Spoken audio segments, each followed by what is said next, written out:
कहते हैं कि हरकत में ही बरकत है, ये आज़म खान के रामपुर में दिखाई भी दे रहा है। आदाब द लीडर हिंदी के लिए वसीम अख्तर।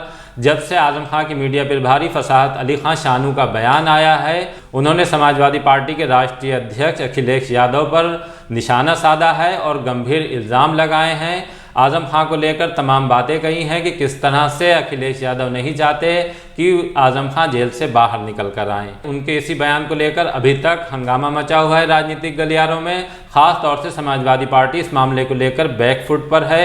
अभी उसकी तरफ से ऐसा कोई बयान नहीं आया है, लेकिन आज़म खान के मीडिया प्रभारी ने जिस तरह से समाजवादी पार्टी सुप्रीमो पर निशाना साधा है, इसके बाद तमाम सेकुलर दल हरकत में आ गए हैं, चाहे वो AIM के सुप्रीमो बैरिस्टर असदुद्दीन ओवैसी हो, कांग्रेस हो या फिर अब जयंत चौधरी। जयंत चौधरी आज रामपुर पहुंचे थे। उन्होंने रामपुर में आज़म खान के आवास पहुंचकर उनके बेटे स्वार टांडा के विधायक अब्दुल्ला आज़म से मुलाकात की है। आज़म खान की पत्नी तदीन फातिमा से भी मिले हैं। इस मुलाकात में काफ़ी कुछ बातें आज़म खान को लेकर हुई हैं, लेकिन बाद में जब जयंत चौधरी अब्दुल्ला आज़म से मुलाकात के बाद बाहर आए और मीडिया से बात की, तो इस दौरान उन्होंने इतना ही कहा है कि आज़म खान के साथ न्याय नहीं हो रहा है, इसी वजह से उनके परिवार में गुस्सा है। वो उन सवालों को टाल गए जो समाजवादी पार्टी और आज़म खान को लेकर थे। मैं उनसे उनके परिजनों से मिलने आया हूँ। साथ ही यहाँ आज़म खान जी जो बहुत सीनियर नेता हैं, रिस्पेक्टेड नेता हैं, वरिष्ठ नेता हैं और जिस परिवार के ताल्लुकात मेरे परिवार से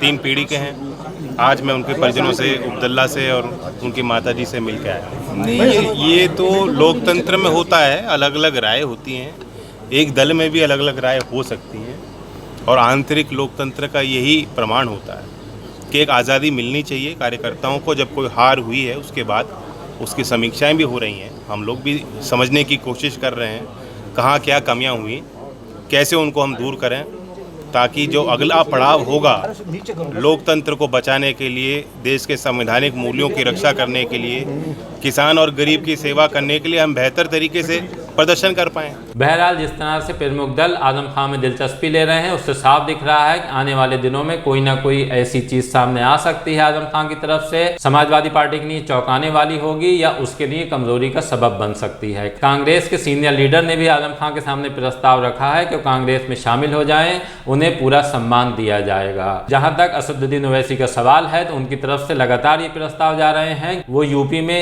AIM की कमान संभाल लें और असदुद्दीन ओवैसी के साथ मिलकर काम करें। असदुद्दीन ओवैसी उन्हें बड़ा भाई तस्लीम कर चुके हैं, इसके साथ ही जेल में मिलने के लिए वक्त भी मांगा है। अभी आज़म खान या उनके बेटे अब्दुल्ला आज़म की तरफ से ये साफ नहीं किया गया है कि उनका अगला कदम क्या होगा, लेकिन जिस तरह से राजनीतिक गलियारों में चर्चाएं हैं उसमें साफ दिखाई दे रहा है कि उनकी तरफ से अपनी पार्टी बनाई जा सकती है या फिर प्रमुख दलों में से किसी एक को वो चुन सकते हैं। उनके पास दोनों ऑप्शन हैं। समाजवादी पार्टी के साथ जिस तरह से रिश्ते बिगड़े हैं, उनको संभालने के लिए या उनको सुधारने के लिए समाजवादी पार्टी की तरफ से या उसके सुप्रीमो अखिलेश यादव की तरफ से कोई पहल नहीं हुई है। ये भी माना जा रहा है कि जिस तरह से जयंत चौधरी आज रामपुर पहुंचे हैं, उसके पीछे अखिलेश यादव का दिमाग हो सकता है, लेकिन जयंत चौधरी ने साफ कर दिया है कि वो रामपुर में बिलासपुर जा रहे थे, जहां लखीमपुर खीरी से जुड़े मामले में गवाह पर हमला किया गया है। वो गवाह बिलासपुर के एक गांव के ही रहने वाले हैं। जयंत चौधरी ने पत्रकारों को बताया कि वो उन्हीं के घर उनसे मिलने के लिए जा रहे थे।